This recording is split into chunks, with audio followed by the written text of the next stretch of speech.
और ये जो यहाँ दिखता है ना पवन, ये पवन नहीं आंधी है।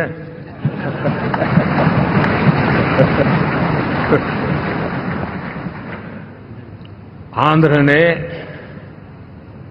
इतना बड़ा हमारे प्रति जनमत दिया है। हिंदुस्तान के लिए एक सामान्य मानवीय की विकास की जो जिजीविषा है उसका प्रतिबिंब है। ఈ వీడియో కానీ మీకు నచ్చినట్లయితే లైక్, కామెంట్, షేర్ చేయండి. మరిన్ని అప్డేట్స్ కోసం సబ్స్క్రైబ్ చేయండి.